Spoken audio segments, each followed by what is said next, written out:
Ayan mga sisilab, magkagawa po tayo ng meat Shanghai. So, lagay na po natin ang ating carrots. So, carrots muna. Isunod na natin ang ating bawang. Ayan mga sisilab. Sunod naman natin ang ating sibuyas. Ayan, maliliit lang po ang gayat niya mga sisilab. Ayan. Dahon ng sibuyas or green onion. Ayan po. Ayan, sunod din natin ang ating parsley. Ayan, o cilantro. Ayan po.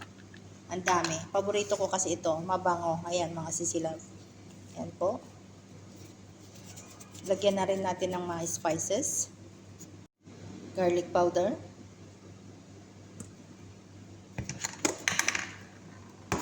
Chili powder. Salt.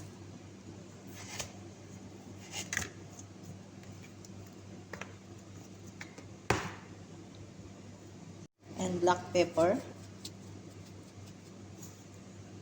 Ayan. Optional lang po. Kung gusto nyong lagyan ng oyster sauce, okay lang po. Pag hindi, okay lang po.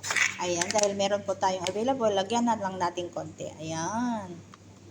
Ayan po. Optional lang po. Ayan. Naglagay din ako ng isang pirasong itlog at saka ano ba ito? Konting olive oil. Ayan po. Ayan mga sisilap, lagay na natin ang cornstarch.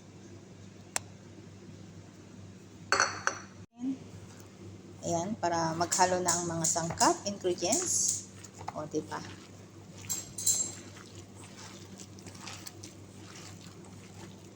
Haluin nating mabuti para sa ganun ay ma-mix yung ingredients sa lahat ng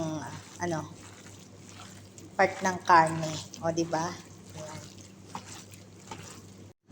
Ayan, hinalo lang nating mabuti. Ayan, pag okay na, ready na po siyang balutin. Ayan na po mga sisilab, na halo ko ng mabuti. Ayan. Yan ang outcome niya. Ayan, kita nyo. Ayan. Dami niyang vegetables. Dami niyang carrots. Dami niyang sangkap, ricado. O diba, sarap. Ayan, pwede na tayong magbalot. Ready na. Ayan, ready na po tayong magbalot mga sisilab. Ito na yung ready ko na pandikit. Ayan, cornstarch. At ito na yung box kong lagayan.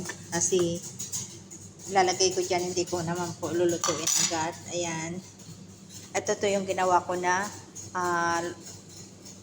lumpiang wrapper. Ako gumawa po dito. Ito, 12 piraso lang to. Tapos meron tayong dagdag dito. Maliit lang kasi. Ayan. So, gawin na po natin mga sisilab.